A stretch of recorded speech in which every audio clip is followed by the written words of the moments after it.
Lisa, for joining the We Don't Play podcast show today. How are you? I'm good, thank you. It's lovely to be here. It's good to have you all the way from Australia. I believe it's in Sydney, right? Yes, well, I'm quite far, about 9 hours from Sydney, but I'm still in New South Wales, which is Sydney's state. So, wow. Yes. It's always good to have the international audience here. It's always exciting. Thank you so much for being here with us today.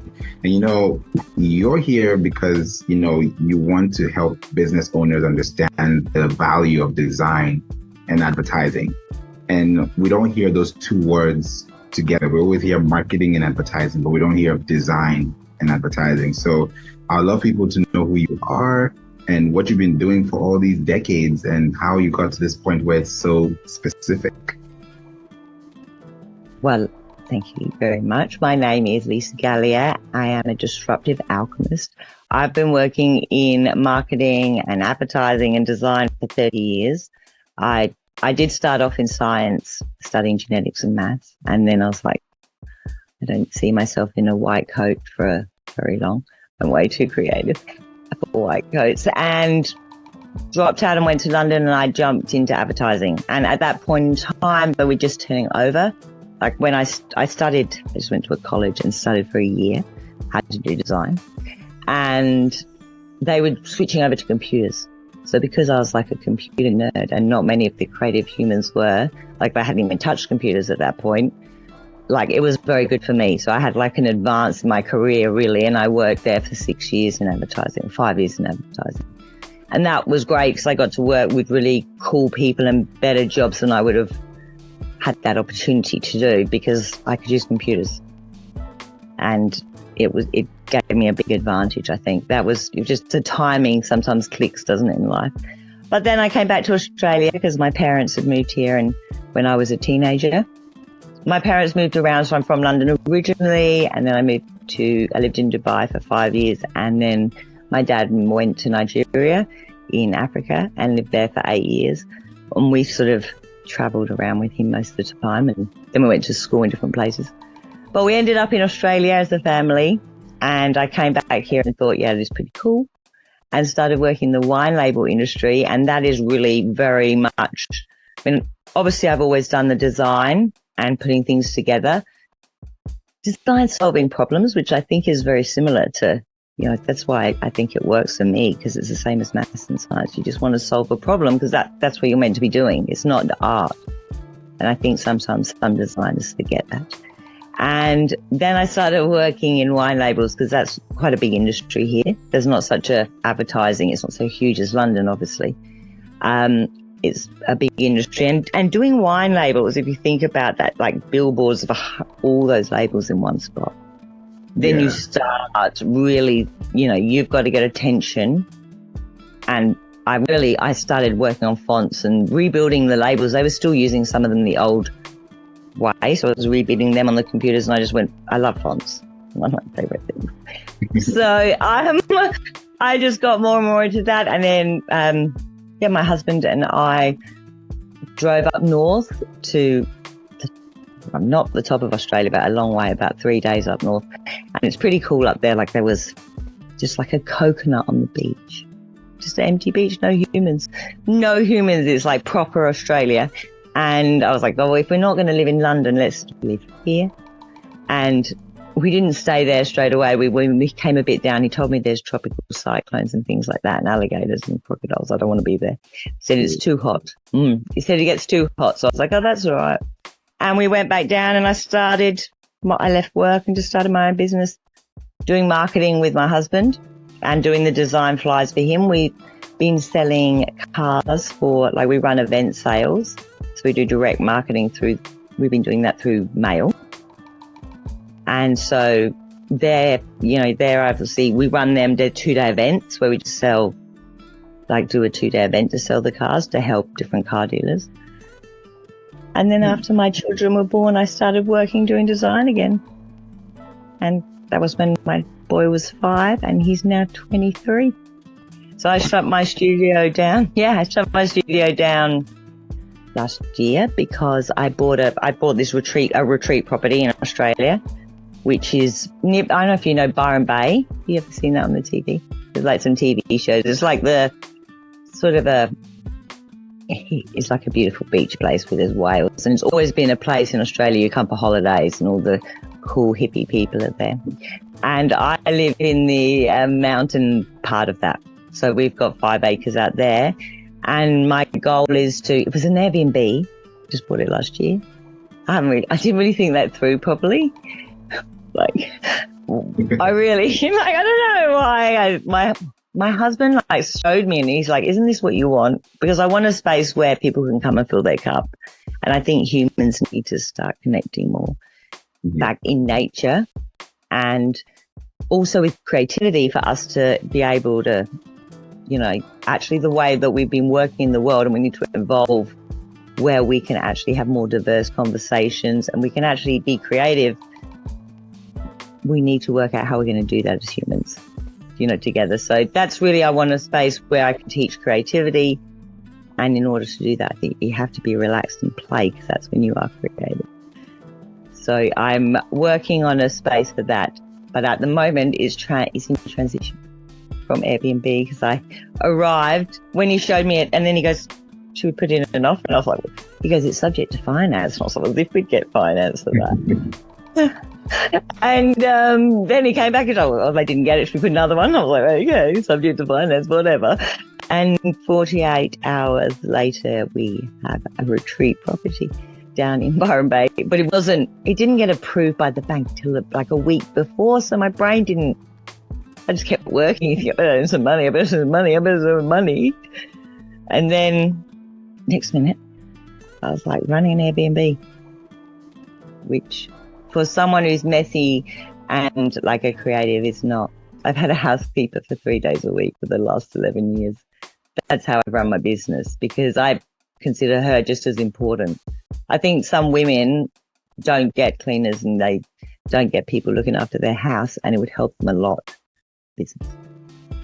Yeah. They seem to. I work for the government doing their female founders mentor program here with their setting up businesses. And so many of them are like, it's like you pay for a coach and you pay for a gym and you pay for everything else, but for some reason you won't pay for that. And it makes your life a lot easier if you don't have to think about all those things. Just too much for me. It just interrupts my brain and I can't be creative. I have to keep doing laundry. And she came, I tried to get her with me, but she wouldn't come and live here. So I have got someone now who lives on the property and she looks after me and she loves me too. Wow. So I know that's what you need. Because then it's easy, because she can look after do the cleaning of the guests and I do the marketing. And I pretty much hide from the guests here. My husband's very friendly. He does the sales. I've always been the one just on the computer doing all the nerdy stuff. And but it's nice. I'm in the forest, so it's pretty. Yeah, it's pretty cool because it's a shed that we've converted, and I've powered it up to the internet. I've got my Starlink on. That's the problem with paradise, the internet. There's just none. There's so much you can do on the internet for sure. Yeah. Now you're making me think about this as a business owner. What comes first, design research or advertising research? I believe you're starting to build your brand as soon as you take action. Every interaction with other humans is you're building a brand. So people get a little bit too obsessed with the design in terms of I can't start a business until I've got all my stuff together. It's start taking action and find out what your people want is the most important. That for me is asking questions and finding out what people want, not just building what you want. That's what we tend to do sometimes. We think, I want to make that, and it's such a good idea, and no one really needs it. So it's when I'm doing research, brand strategy, or if I would be looking all at the same time. I'm really looking quite holistic at the beginning, where you're looking, how are they advertising? Who's out there? Who's the best in the world? What words are they using? I'm looking around the whole industry from who's the cheapest, how do they look? Because really, perception is everything. It's really not what the value is how you actually position the product. And a lot of business owners can just change their positioning instead of spending money on innovating sometimes. Their positioning is what they need to change. Because you've just got to make sure you're showing the value to, and people buy emotionally. So you really got to look, why are you, like what value are you offering? And once you're offering really good value and they can see that value, sometimes you just got to change the way that you look at things from a different angle. That's I think what advertising is. Advertising and marketing, it's so hard to split all of them up. Like everyone goes, oh, which one's first? Branding. I'm like, well, branding is marketing, because every time you market to someone, you are actually branding, because you're making interaction with your customer, and that's what they think about you. So if you're marketing, aren't you branding at the same time? I think so. Yeah. So it's just like it's like when you're speaking to the man who delivers if you run a shop and they deliver the food, speaking to the delivery man, you're branding yourself, because your perception of who you are is going out into the world. Really, whoever you interact with, I think, branding is what other people say about you. So the marketing and advertising is actually what's important. If you start taking action, you can find out. Because I think a lot of people, one of the things why I don't want to help, especially small business owners, when they start up, they spend so much money at the beginning when they have no idea what they're doing. They have a concept for a business, which is great, but they don't experiment, and they just go and spend all this. Oh, I've got to have a website, I've got to have this, I've got to have that. And it's like, no, you don't. Because then 2 years later, they come and see me because they're actually doing well, because they've got a great business, they're doing good service. And now they really have looked around and realized we should have been wearing black tie if we wanted to earn that money, because we're not going to fit into the market if we look like we're wearing flip-flops. It just doesn't work. It's like, that's how it works. And they know that. And now they actually know who they're serving. They've got data. They've got some idea what people want. You're really, when we do, I'm repositioning myself now, and I'm guessing who the personas are. And obviously I'm guessing, making educated guesses is why you're paying an advertising company or a marketing company. Right. We're low risk on your guesses because I teach in America and do you know The Future with Christo? Yes. Yeah, that's what I teach as a business mentor and goal setting coach. Oh, really? I do. I mean, it makes sense, because he's the one in the US that everyone looks to. When he was on Clubhouse too, he had a lot of big rooms, and you see him on YouTube, and and then you, on that other hand, that also big in that space, and you also have a different perspective. It also shows that we can all do it. But sometimes people think, oh, these guys have 30 years of experience, 20 years, 10 years. I only have 2 months. They're like, how do I catch up? How do I even get to where their level is? So people kind of get tied down from the perception of not being as skilled or as experienced, as opposed to just doing it and just learning through the process. Exactly. It's hard. I'm also a mentor for the government for women leaders in Papua New Guinea. And one of the things I teach is confidence. I've done Dare to Lead training, Brene Brown's training in that.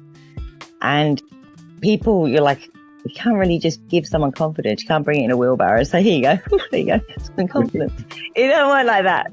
The only way, no matter how much you read, no matter how much you think until you jump out of a plane, you're never going to be confident. The first time you jump out of a plane, you could watch a video, you could do everything, and everyone can tell you about the jump. But when you're standing there, you've got to jump out of a plane. And the first time you do it, it's always going to feel, ugh. But if you do it 20 times, after 20 times, you start going, oh, hey, I'm jumping off the plane today. Because it's just natural for our body to not want to do new things. Yeah. That's mostly, I think from being the goal set, like doing mentoring and doing goal setting with people regularly, I think habit brain is really the killer. Most people, they're so excited and they want the change. They don't get themselves properly set up for it. And then their habit brain goes, you haven't got enough energy today, thank you very much. We just like you to be on the path of least resistance. Can we just do what we did yesterday? And then they're not paying any attention, and next minute they're back on that. Right. And that's what tends to happen. You have to be purposeful until you build the new habit. And once you do, that's what's cool. Because then you're on a new path of least resistance. Exactly. But it's just getting off the track is sometimes, it takes effort. I don't believe it has to be hard, because you can always sing when you're climbing a mountain. But it does have to be effort. It does take effort you got to get momentum and get its energy movement.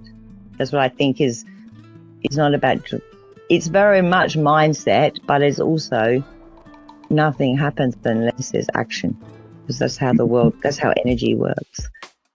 Action works and stuff. So design really is, I think, just part of everything in life.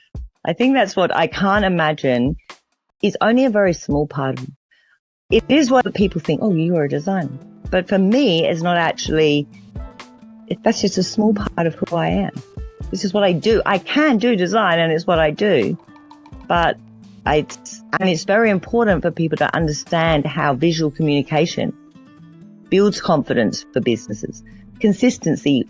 If you're not consistent, as soon as they go on all these digital platforms and all the different customer touch points, I'm out. And understanding how that works and how you can visually communicate, it is really quite important. Because imagine if you went to a supermarket and there was 40,000 products in most supermarkets, and you had to think and think, what one will I do? You don't, because of design. Because as soon as you see it, you're like, luxury. A lot of times you just habit braining, because imagine you go mental. But really, at your brain, 7 seconds they've measured before you actually know which one you're choosing. The subconscious has already chosen, because it knows from the letter, like the fonts tell you. I can look at a bottle of wine, like I've just worked with so many wine labels, and tell you pretty much the price from how the label looks. You're positioning yourself immediately by how that looks. And it's not wrong to look cheap. That's also a way of marketing. Sometimes you don't want to look, but I would say I'd say to most business owners, you don't want to look, they're afraid to look like high-end luxury, which is like, I mostly work with high-end luxury brands, because that's all about perception. But then no one wants average. No one goes in, I think I'll have the average one. I think I just want average today. They either want high on discount or, I want a cheap one. I don't care. Right. I want a cheap one because it's not important to me, or it's actually, that's all I need today. But they never go, I think I want the average one. And people are like, I think I'll just be in the middle. That's no good. It doesn't. Middle sucks, really. Because average, that's, I think, so like with all of the things like you do SEO and with design, you've just got to look and, I think, big picture everything. If you're researching customers at the same time, look and think, how do the fonts look in this industry? Actually pay attention when you're looking at the websites, because most people are just looking to see what they're saying, see what they're saying. I'm going to find out what everyone's saying. But actually look around and say, what color is being used in my industry? Because you will see it's consistent. There will be some fonts and the way it looks. And if you start paying attention, you can decide, can I take advantage of that? So I fit in and I take advantage. So I look, if you're a law firm, you're going to say, I want to fit in with these people. So people think, strong thoughts about me. But then you might be like, well, actually, I'm a female law firm and I want to stick out from the market. So I'm going to just serve females and be pink. That's the ideal way to go, because you are making your own niche. But you still sometimes, I would say with humans, we don't like change. We like habit again. We like to the same things. And if you go too far, it's hard to swing people. That's why we like novelty things, because we already familiar with them, but they're a little bit different. And it's something normally that's come back from something else that we're already familiar with. It's just a little bit different. And keeping it simple, like when the iPod is one button we had. There was no, we could record. We could have recorded with that little iPod that came out. But it was like, no, all this is for is for listening music. It's like that with these funny buttons. I had a watch, with a Casio watch with all my numbers on it, calculator. Oh, I was very impressed. I know. I was like, traveling around the world, you got all the electronic equipment first. And, but it's like they didn't take off because there was no internet at the moment.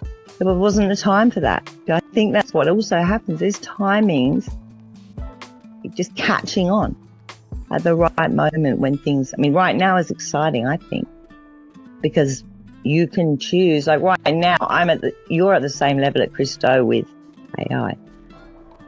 Like everyone, that's what happened to me with my industry. It broke.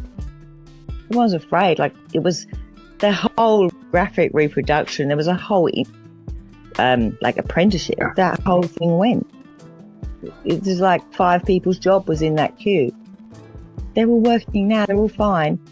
And the ones like me who were like, I'm excited, or even the young apprentice, I remember him, the printer where I worked, he would come and hang out with us and use the Mac.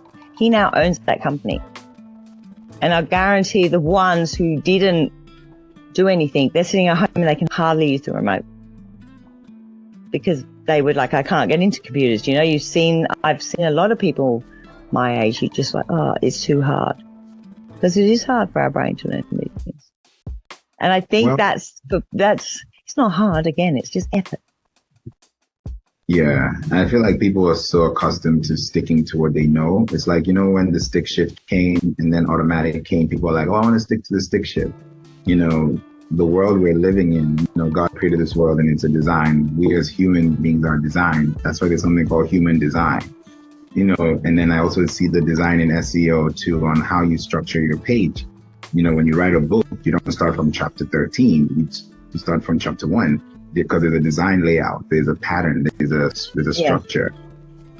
But people don't see it that way. They kind of think of design in one bucket, advertising in one bucket, marketing in another bucket, which is confusing. Now you have 3 buckets instead of one big bucket. Because it's really one, it is, for me, it's, I think, one, pretty much. Like they're all the same, depending on what you want to call them today. And I think a lot of, everyone hated, like advertising's almost been a sin of a word to say, I work in advertising. Even what I do, people are like, oh, you don't really want to know that you make people buy things. Mm-hmm. And if I do a post like, when are you in the mood for advertising? I did that. When are you in the mood? Because you really want to target an audience when they're happy. Because that's when people buy stuff, right? So if you pay attention, when would they be in a good mood? Because you know your persona and how they are during the day. Yeah. You would pay attention to that, but they're like, oh no, I'm never in the mood for advertising. I'm like, because you don't even know it's happening to you. Right. It's always happening to you. You can choose to say, I don't want to do that, but our brain just works, as you said. It clumps things together. It makes patterns. How it looks at numbers, how you present numbers will affect it. How the fonts are, immediately you can go from a C- to a B+ by changing the font. If you go from and use a serif, it's more complicated. If you go to a restaurant where it's expensive, you'll see it's all quite a heavy font. It's hard to read normally on the menu because it makes the food seem more complex, which is like, why would that happen? But even it's so cool with fonts, if you look at them, you can change, like you could be eating jelly beans and it changes the flavor depending on what font you're looking at, which is pretty cool. Yeah, it's a pretty cool experiment. Yeah. And Cadbury's, at Cadbury's in England actually had a problem with people phoning and complaining and saying, why you've changed your, glass and a half recipe, which they're not allowed to do. And they were like, no, we've not done anything to our recipe. What's happening? But I don't know if you remember, the block was quite square.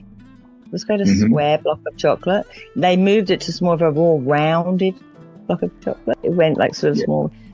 And when things are more rounded, they're sweeter for us in flavour. Because we're sensory humans. That's how we're actually, like, people think they're logical, but it's actually like 95% subconscious, every choice you make. So it's nothing. That's why you need to be aware of emotions, aware of how different people's brains work if you want to talk to other people and connect to them. It's true. It's like the more you know, the more you understand, then it helps you with design, it helps you with your business.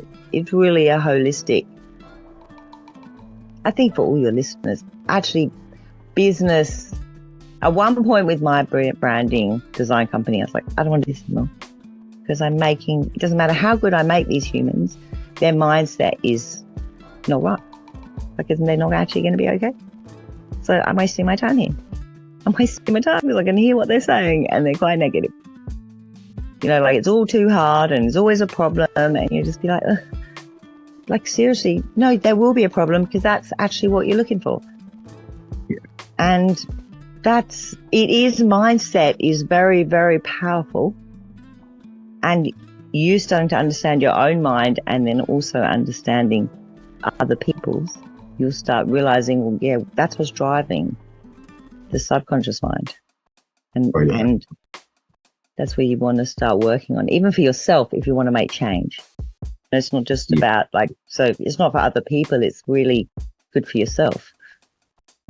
Yeah, learning I like that. I agree on that too, because it got me thinking too about emails. When you send an email, the font you use in your email matters, because if you send a bubbly formatted, kiddish kind of thing, they'll be like, okay, we don't really take you seriously unless you're maybe a coloring book, company or something like that, maybe.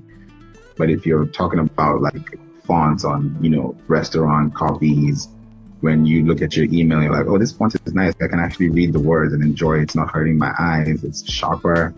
It's more defined. They take you more seriously. So people don't even look at the font of the email as a branding asset, So businesses don't really look at it like that. They're just like, oh, okay, it looks nice. And then they realize, oh, why am I not making sales? Why am I not making any conversion? It's because you didn't position yourself in a way that you could be perceived as the person to go to. And also one lady came to show me and was like, can you look at my website? And she had 13 different fonts. She's just gone a bit crazy. I get a bit excited when you can build your own website, like lots of gradient banners. So if you imagine a customer coming in, they don't know where to look. Because imagine if it's all shouting these different messages subconsciously. Yeah. It feels uncomfortable and they're out. And because of how the digital world works, it's, they're not giving you much time. So you've got to make them feel comfortable. And if they've come from Facebook I think you should keep your fonts for your logo and your main business quite simple, because if you want to have a business like mine, because my company was called Burning Love Creative, and I started off burning CDs because I was like, I don't want to be a designer anymore. I started making movies of like people doing trips. Like I've been trekking and been over to India, so it was like groups, and then they'd get the CD and then feel the love, and it was like, that's what my company was. So I'm using all this funky fonts. It's like in the 90s. Pretty excited about new fonts.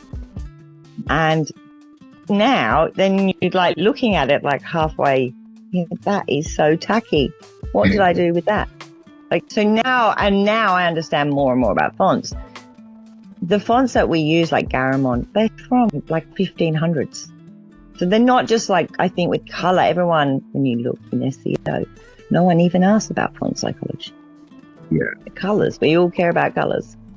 And colors, to me, I know a lot about color, but it's more psychological. It's very, very subjective color to the person. Custom, like culturally, it can be affected, and just how their lives have been, it can be affected. So it's a little bit like a horoscope. Like you get the general, but it's very hard to pinpoint color. But fonts isn't. They're so old, like they're from 1928. That's really when the last fonts that's when Helvetica and all those fonts were actually made. So they've got a very heavy meaning to them because we've seen them for so many different things. And because our brain does that clumping thing, as soon as it sees a font, it's like, oh, I recognize that. It's with the Apple. That's going to be in the same clumping then. Oh, these customers like Apple. Oh, I recognize the font's Apple. So our brain, it's crazy how, I think there's an experiment I love where they say to people, one person they say about Apple and the other person they say about IBM computers. And then they give them a brick and say, do something creative with it.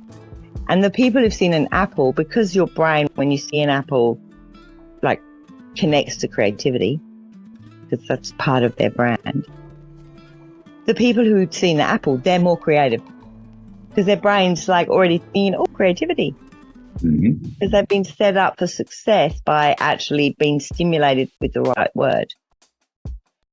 Whereas the IBM people, of course, they're quite boring. I know there's lots of business people who use PCs. It makes a lot of sense because I was just thinking about Uber and Lyft. You know, Uber is black, white. It's very like stack heavy. And then Lyft is like pink and white. And people are like, oh, okay, I prefer that. It's a little easy on the eye. The fonts are not too heavy. They also partner with Delta. They partner with, Clear. They're doing things that are outside, the box, where it's like, okay, if Delta is, Clear is with LinkedIn is with, Lyft. It's like you're kind of seeing a cluster web in a way, and that also positions you in a position that actually allows you to elevate and also innovate too. Because if you think about, 50 years ago, our minds were not as subconsciously evolved as it is now because of technology. So back then, when you had a richer font, it looks fine because you didn't know any other thing. But now that you have all these options, you're like, oh, I don't like that because you've already been exposed to know what is better. Or packaging. I mean, when you open things now and it's just like, oh, I'm so excited. The packaging's so nice. When everything comes, it's not just a luxury product. It's like everyone is opening an iPhone. So everyone's getting that like, wow, no one's ever touched this before feeling, and all the different things that happen when you open it is exciting. And, if you look, I find it actually, I did actually, one of the reasons I went to the future was like I wanted to teach print because it annoys me. But most designers don't think that's very important. But when you look around, there's still print being used in lots of things. And I believe if you actually, with the digital data that we have today, which is like gold compared to like what I used to have, you can use that data and personalize stuff in print so easily. Yeah. And connect with people in a physical way as well as, that's what I think you'll see, like even more big brands do that, like to break this habit of people just scroll. How are you going to break the habit? And if you start thinking, how can I connect in another way with another sense?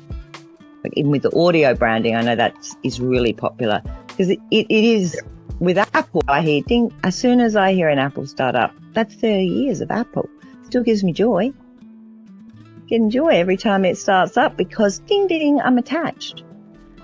And I wouldn't even think of buying. That's what you want. I don't know. I know the girl who works for me, I hate to say it, she's got a phone that has 2 cards in it, which is quite handy because you can have like an Optus one and a Telstra one. Do you know, so you have 2 phone accounts, and because we live in the country, you got one might work.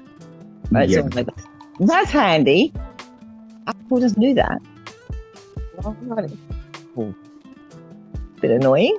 That's a bit annoying. Apple doesn't do it. I wouldn't even consider not buying an Apple. It doesn't really matter. I'm like, well, they might do it next slide. I don't actually think I'll even look at a Samsung. It doesn't even cross my mind. And if, my husband went to buy a vacuum and the woman was telling him, I wanted the Dyson, like we moved here. I was like, go and get me a new vacuum. And the he phoned me, he's like, oh, she's got a Samsung thing that's $700 and even better than the Dyson. And I was like, well, it probably is. But I've asked you for the Dyson. Go get the Dyson. And then he was like, well, the review says, if you came home with a Samsung phone, what would I do? And then he just hung up. He was like, yes, I'd be very annoyed. So, don't buy me that. I want to. And I know that is silly myself even, but that's what happens when you have good branding. And because of how we are, once you're with that human, if that person is giving you what you need, which every business is what you're looking for, it's like if you pay attention to what your customers' problems are and serving those people and making them feel comfortable when they come into your website, like it's your house, when they come in, they don't go, because there's crap everywhere and it doesn't match. You have messy stuff everywhere. You want them to go, oh, have a cup of tea. Stay for a while. Feels cool here. You feel comfortable. That's how you want them to feel. Because oh, cool, this is me. I recognize myself. I should be here. And that's how you want them to feel. And then they'll be like, oh, maybe I should buy here. That's what you're aiming for. And I think that's with the design or marketing, whatever you call it. It is that's what you want to be thinking of, not what you like serving other humans. And the more you focus on, I think if you focus on serving other humans, you get what you want. That's how it works, actually. When you focus on doing what you want, you don't actually always get what you want. Right. It tends to be like when you serve others, it's almost, it comes back because you're helping them. And that's why, it's, I think, being good as well if you know how to use psychology, because you're finding people who get the most value out of your service. So it's not like you can find those people and say, hey, I've got this and I know it's going to really help you because I know you've got this problem. So it's not like a bad thing that you're actually finding your customers, like using SEO and being able to connect with those people, because you should have something that's going to offer them value and you want to tell them about it and say, hey, this is going to help your life. So if you haven't, then think again about your product, because until you do that, then it's easier to sell. And you don't have to change the product. That's what's most important. You might have to change the way people look at it. And not waste money on doing all this stuff. Just start looking at what's going on and paying attention. And that's, I think, a lot of business owners, because they're so busy. And again, they're in their habit of doing what they normally do. And we're in a world where most people have become designers and advertisers and marketers because of social media. If you ask 10 years ago, what font do you use? Most people would be like, maybe 10 years ago they might have known, but 15 years ago, they wouldn't have even known what I was talking about. No one knew what font they had. I've been trained in fonts. And even I look at fonts in different ways because I'm like, there's historical significance to me. And I know Bauhaus, I'm like, oh, yes, that's nice. And normal, people who've got no knowledge would think that looks like a bit clowny because they don't have the same knowledge, so that's why you've got to, with everything, there's no right answer. With all of them, it's what's the perception of those people? Can I listen to my people and find out what they need? Or if you're a personal brand, what's my perception so I can show it properly to people? And then I can find the right. That's what I'd recommend with your branding, doing that.